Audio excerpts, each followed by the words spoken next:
And when did you show up? I was recruited by Cynthia. You were recruited by Cynthia and brought in as the curator, right? No, as the director. The director. You see, what happens is that Dr. Gilminer hired Cynthia. I'm not trying to say that, Dr. Gilminer was a very difficult man. Right. But he had a very intelligent vision of things. Mm-hmm. And so he hired Cynthia to help him put together this collection of Latin American art. And he didn't want to go with the people that were already very famous, like the ones that I do in my lectures. Right. He wanted to bring attention to artists that were not well known.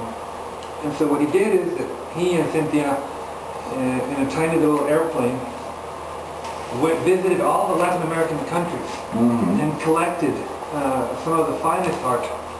And this art, first he had galleries, whatever was at FHP. Right. But eventually he specialized in Latin America. And so then he ended up with a very large collection of Latin American art. And with that art, he opened a museum.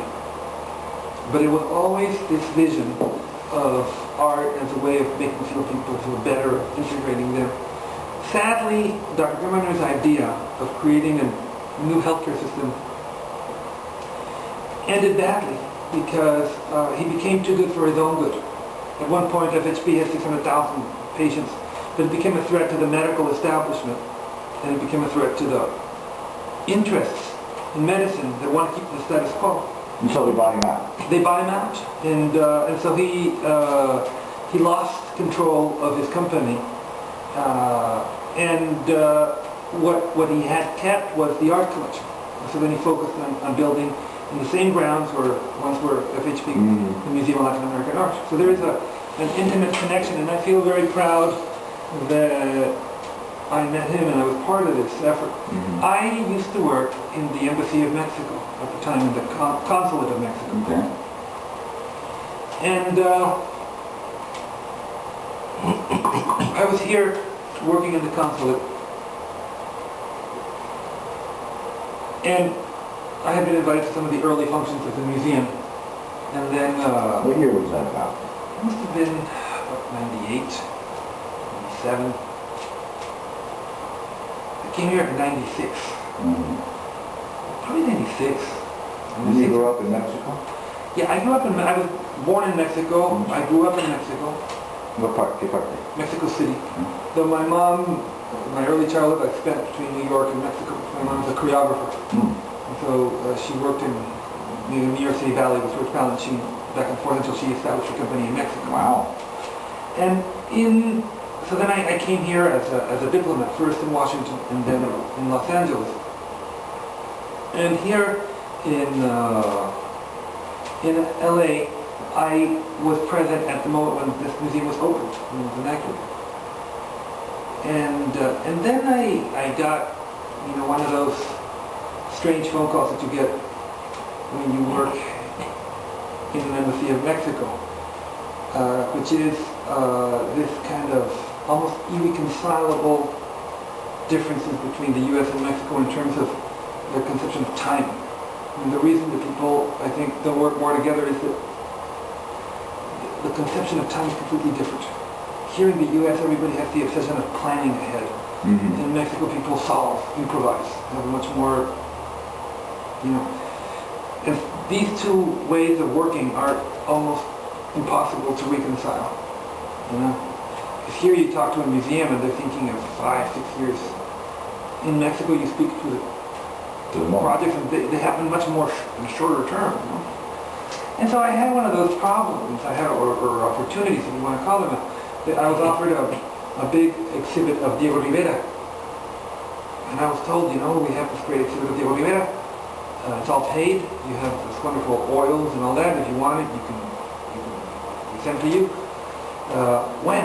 In the next 3 months. So I tried to go to different museums, and everybody looked at me and said, "You gotta be crazy. You gotta be crazy. You want to exhibit in 3 months? Forget it." Right. And so then I heard about, that there was a small museum that I had worked in because they had been done. I remember that show. Cynthia had done an exhibit before that, the second show. The first show was Faces and Figures, and I lent her a piece of the console. Then she had done something called Dancing to the Marvelously Real. It was about dance, and that had photographs of my mother's company in that, and videos of my mom. And so that one. No, but I remember the Diego Rivera. It was really quite a coup d'état that they were able to bring that significant of a show to a museum that really had no credentials to show That was except for the fact that it was a museum of Latin American art. Remember, it was basically two little galleries there in Long Beach with nothing. And so I remember that I had this show, and I offered it to the museum. At the time, the director was a woman, Patricia House, I think was her name. And I thought, well, I can't go wrong. I mean, this museum will take the Olivera show.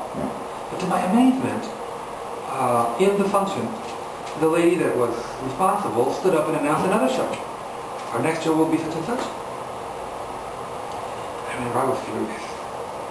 She said, this woman did not even have the courtesy of telling me, we're not going to use your Diego Rivera show. She announced publicly that she's going to do something else. And she doesn't even have the delicacy of telling me. I was livid. And then somebody told me, you know, if you want anything done in this place, why don't you talk to that man over there? Some the old guy over there. So what happened is that then I went to Dr. Gummeiner and I said, look, Dr. Gummeiner, I hear that you have said no to Diego Rivera. But let me promise you something, Dr. Gummeiner. This is the first and only opportunity you will have a chance to say no to Diego Rivera on me. And then the guy said, what were you talking about? Give me your card. A week later, he fired the director. He canceled the show. And he told me, I'm ready for Diego Rivera. Typical Gummeiner, no? And so then we had that show. It was very successful. And it really put the museum on the map. It was like the first big show. Yeah. Nobody could believe that a tiny little museum just you got covered in the LA Times, in the art section. And they had all this, major thing. It was a big deal.